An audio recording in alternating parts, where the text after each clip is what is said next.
All right. Well, welcome everyone to another episode of Sales Pipeline Radio. My name is Matt Hines. Very excited to have you here live.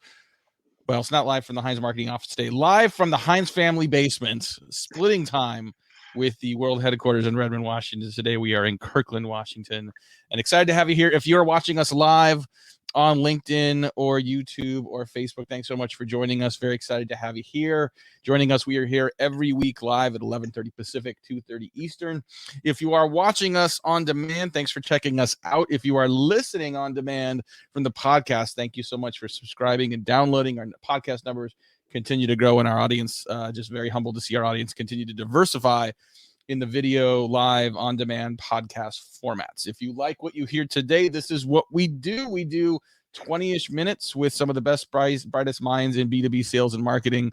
And if you want to check out any of our past episodes, we're getting close to 300 episodes of Sales Pipeline Radio, all available on demand at salespipelineradio.com. Very excited to have joining us today Shawn Lavana. He is the Vice President of Global Marketing for Cloud Academy, coming to us live from the greater Boston area. Shawn, how you doing? I'm good, thanks, Matt. How you doing? I am doing well. We have passed our heat dome. So if you probably read like the Pacific Northwest, super hot earlier this week. I happened to be in Las Vegas on Monday, where it was cooler than it was here in Seattle, in the Seattle area. Ridiculous. Of course, you know, we're a bunch of wimps out here on the West Coast in general, because I'm sure you're like, hey, try getting our humidity tied to that. And then you're really talking. You know, we don't get it quite. The humidity is always high. We don't get it quite that warm. I'm glad to hear that it's broken for you guys. Yeah, if it was 116 degrees with like East Coast or Midwest humidity, that would be pretty rough. So hopefully that doesn't hit a lot of people very often. But no, excited to have you on. And, you know, as we talked about, there's a lot of topics, obviously, we could cover just related to just marketing leadership. But I think I wanted to sort of cover professional development today, because I think it's a really important topic on a lot of fronts. So before we do that, maybe just quick introduction of yourself, sort of a little your background and a little bit about what Cloud Academy does. Yeah, sure. So my background real quick, I've been a startup marketer for basically the entirety of my career. So growing companies from about 10 million to 100 million in that scale up phase. So all the fun stuff that comes with that. Cloud Academy, I've been here about 7 months now. What Cloud Academy does is they help you understand the skills and the depth thereof of your current tech team and put each one on a personalized path to grow where you need them to be. So I want to talk about professional development in general, but sort of that concept of skills in depth, I think, is really important, because a lot of companies, you think about just general professional development, skill-based, hey, learn these marketing ops tools. You know, mostly it's a one-size-fits-all format. And even if you have a small marketing team, you'll have some people that have no experience in marketing ops, you know, little experience with like a Salesforce or even Excel skills in some cases. Others that have a lot. And so if you provide a one size fits all, it's going to be too intimidating for some people, too basic for others. Talk about like why that's so important to have that sort of customized approach. Yeah, well, so specifically with tech teams, one of the things we run into is, okay, everybody will claim during an interview that they have a certain amount of experience, say on certain DevOps tools. Like, I know Kubernetes, or I've worked with AWS, or whatever it is. Well, maybe they have, but really, how well do they know that? Have they just done a project on there? Have they been really hands-on? Have they implemented it at their company? The depth to which they know that is actually incredibly important as you think about rolling out, you know, changes at your company. If you're going to migrate cloud, if you're going to go multi-cloud, if you're going to bring on Docker or Kubernetes. And to your point about marketing, same thing. You know, previous life, I GM'd a product that was all about understanding the skills that were at your company. And so if you look on the marketing side, we feel it every day. What skills do you need for product marketing, right? Everybody's kind of got a different definition of it, and everybody's going to have a different formula of what they really want for success there. So how can you understand where those employees are at? Or even we would hear it from hospitality companies. You know, what types of skills are there for a front of house manager? So I think it's one of those things that the broad definitions don't apply well anymore in a lot of different instances. And especially as you start to look for people with very specific skills, you're going to typically pay more for them, right? And so if you're going to go that route, you better know what you're getting into. And, you know, the other challenge that you'll run into there is if you can't find that unicorn with that specific set of skills, well, how do you coach somebody up that is probably already on your team or has the ability to do that? I want to reinforce that point. I think it's really important. Like we are in a white hot labor market right now. Just in general, like salaries are going crazy. There's lots of competition for individual people with specialized roles, specialized skills, even more expensive because they're more unique. So bringing someone on that has the capacity, that has the ability to learn, like the price of that employee plus the price of the training is often going to be less. And then Yes. and then there's soft benefits to that as well, because that employee sees that you are investing in their professional development, you're investing in their career. And so there's loyalty and retention elements that associate with that as well, right? Yeah, I think there's a couple key things that you're hitting on there, which one of them is the easy number, which is that depending on the survey you look at, about 80 to 90% of employees feel better about and will stay longer with the company if you give them training, right? Just Mm-hmm. helping somebody advance their skills is a big win, right? And I've studied a lot, just background of my job, like I've studied a lot about engagement. A lot of that boils down to relationship with manager and how do I understand my purpose? Can I see the effect of that? And what's the relationship with my manager? And helping somebody grow in that is also a huge consideration, right? And I think one of the things when I don't know, personally, when I reflect on it, I'm going to be speaking a little bit out of my depth here when you look back historically, but I think there used to be this bond with employer and employees, which was that I will bring you on and I will give you the training that you need. When I was graduating from college, I won't say what year because I don't want to date myself here, a long time ago now, it was pretty common that there were a couple of companies you could go to. I remember Lockheed Martin at the time. I remember GE had what they called the GE MBA. You would go to those companies and do kind of a rotation. And they would be like, listen, we believe that you're smart enough to come in here and learn what we need you to learn, but we want to put our spin on it for you. Right. Mm-hmm. And so you do this rotation, you'd find your spot, and they help continue to educate you from there. There was, like I said, the GE MBA, which was like this informal term for just how they educated their employees. I think that got broken somewhere along the way, which is now, as you mentioned, I'm here in the Boston area. You look at Kendall Square, which is in Cambridge, which is where MIT is, and Harvard's not far away. There used to be all these companies that were right next to MIT that were like pretty small startup companies that you probably never heard of, right? Now, if you go there, it's Google, it's Amazon, it's Facebook, it's Biogen, it's all these big companies that want to take that new talent out because that's the model that they can afford to set up and be of kind of acclimated their businesses too. Right. Most companies can't do that. So we need to think about restoring this bond, which is that I'm going to hire you on the belief that I believe you will be able to do some part of this job well based on your previous experience or just your aptitude. And I'm going to help you advance here so that you can be where I need you to be or where I want you to be or where the company needs to go, right? And I feel like somewhere along the line that bond's just been broken. And it's because we've, the point that we were just talking about, I need a product marketer. Okay.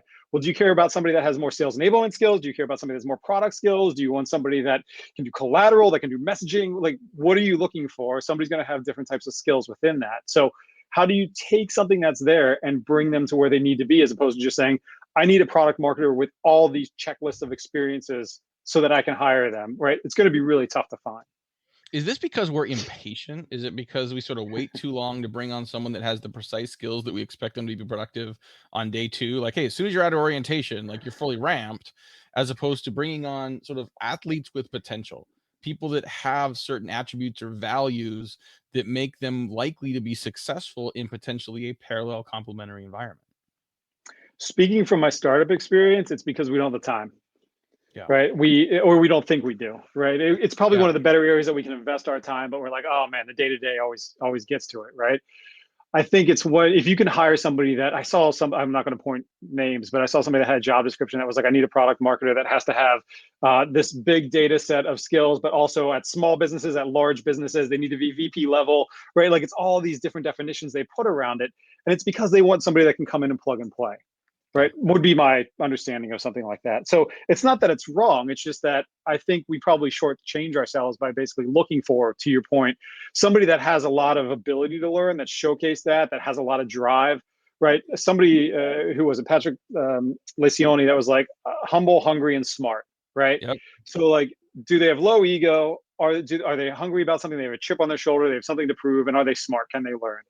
So if we kind of think about that as the base for it, I think there's a lot of possibilities then if we open ourselves up to that, we might need to coach them. We might need to spend some time there. We might need to bring in some outside resources to help with that potentially.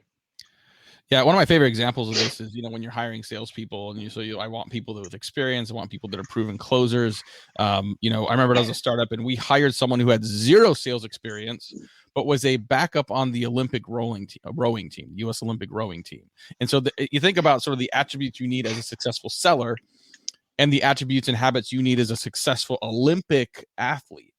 And no surprise, like, he killed it. Like, he came in, he crushed his quota, he became one of our best managers. So we had a lot of those skills that definitely translated into a new role. Talking today on Sales Pipeline Radio with Shawn Lavana. He runs global marketing for Cloud Academy. And Shawn, we have an audience question. David Kirkdorfer, thank you for, I don't know why your name doesn't show up on this here, but thank you for checking in. Question about work from home, checking about hybrid work models. Is it harder now to do this? Is it harder to do training and professional development in a remote hybrid environment than when we were all in the office together? Yeah, that's a good question. And hey, David, the way I think about that is, if we look at what probably didn't work well, and I'll put this in the context that's probably easier to understand from like a marketing and sales standpoint, which is that, how when you go to, a really good conference and you get inspired by something and you're like, oh man, yeah, we should have been doing that that way the entire time. And then you go back and the day-to-day takes over and you don't take that learning or that knowledge or that ability with you, right? So we had this bias towards in-person training before that, you would ship people away for 5 days. They would go get certified in something, come back, and they're ready to go. The reality is, if they're not getting the hands-on applications, if you're not able to, in the example of the marketing and sales side of things, start making small changes, start making progress towards that vision of what you want to change, it's a lot more difficult for the training to take hold. So I don't know that it matters necessarily physical versus remote, but I do think it matters that somebody can have that hands-on application as soon as possible, if not in real time. Yeah. No, I would agree with you. And I think just knowing sort of, what are the skill sets you want people to build, knowing it's not just about technical skills, but I think, I would argue that it's even more important if we're working remotely.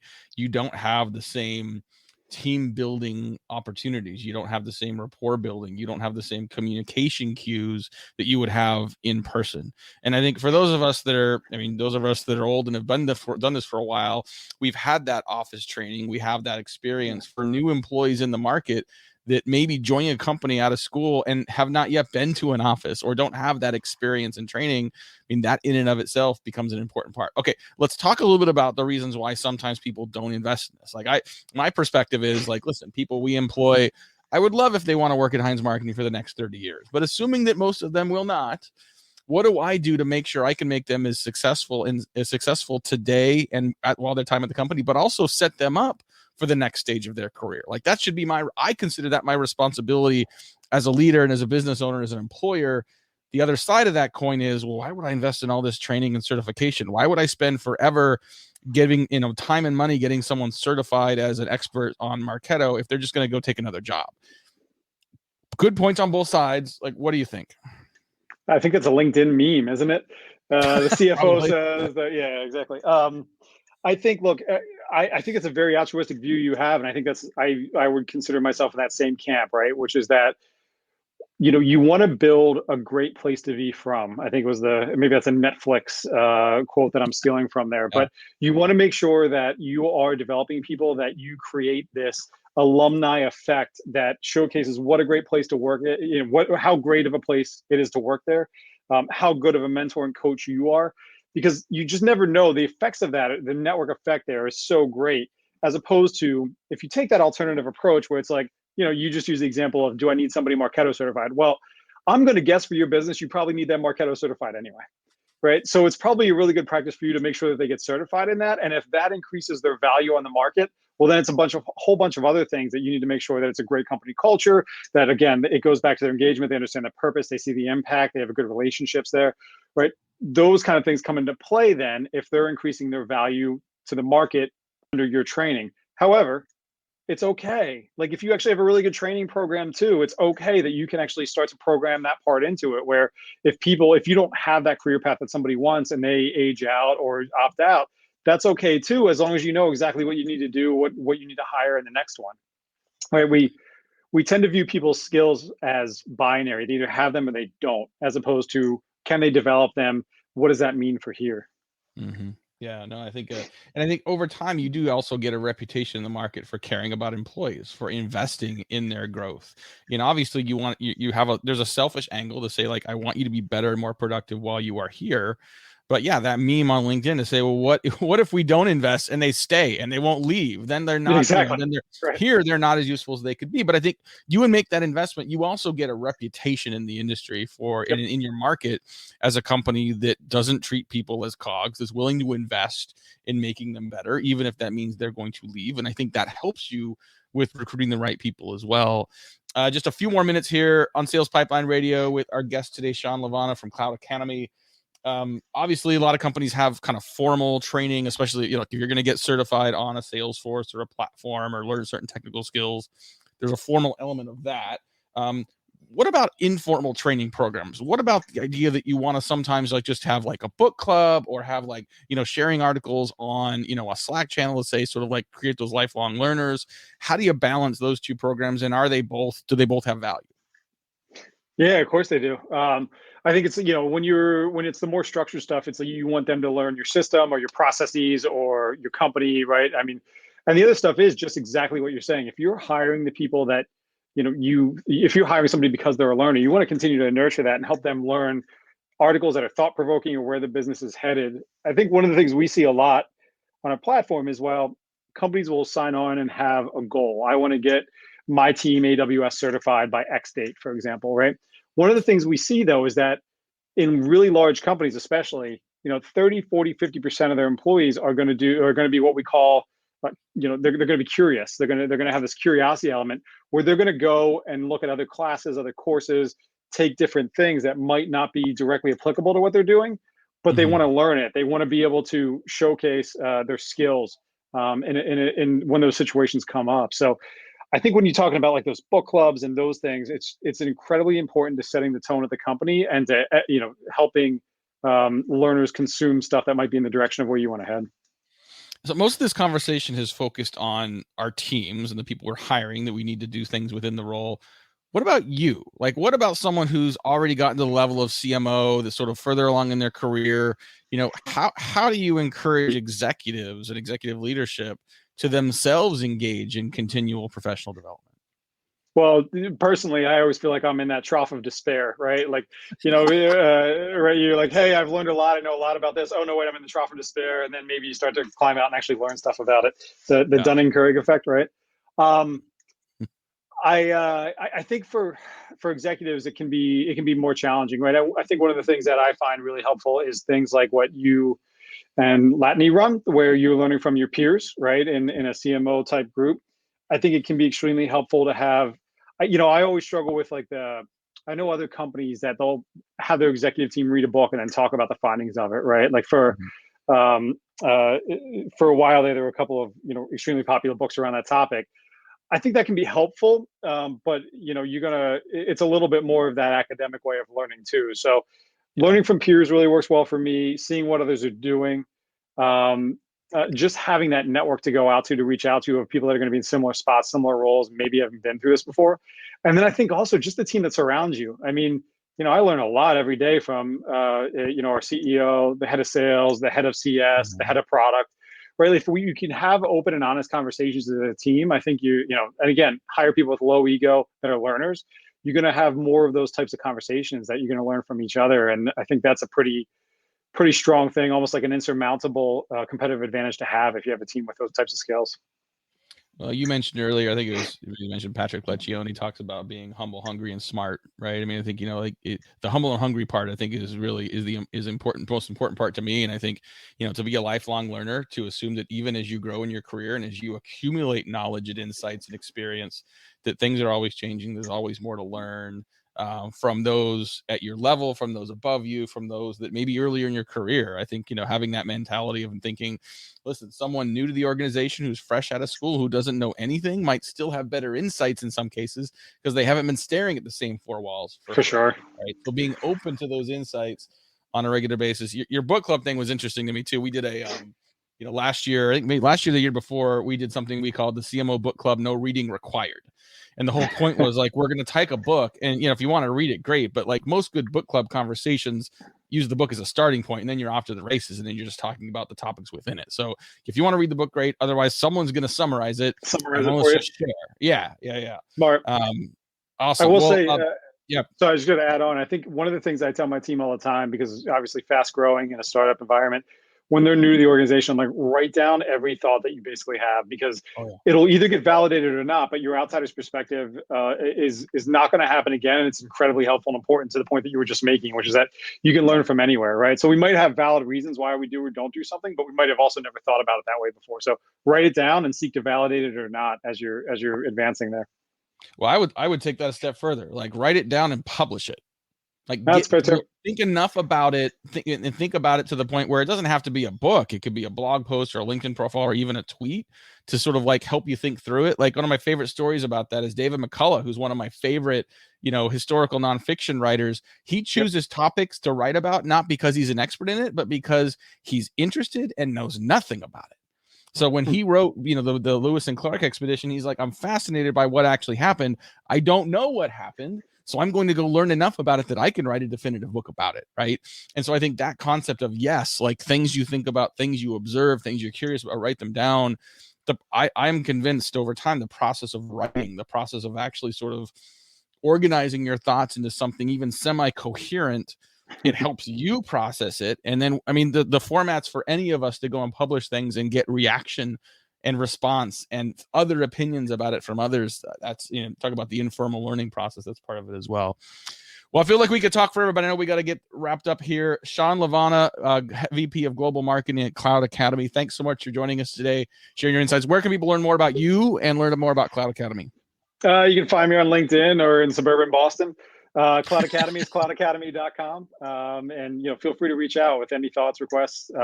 Always happy to connect and exchange ideas. Love it. Love it. Well, thanks everyone for watching us today. Thanks, David, for your question on work from home. If you're listening to us on Sales Pipeline Radio, thanks very much for downloading and subscribing. We'll be here again next week, every week, 11:30 Eastern, or excuse me, 11:30 Pacific, 2:30 Eastern. Until then, my name is Matt Hines. Thanks for joining us on another episode of Sales Pipeline Radio.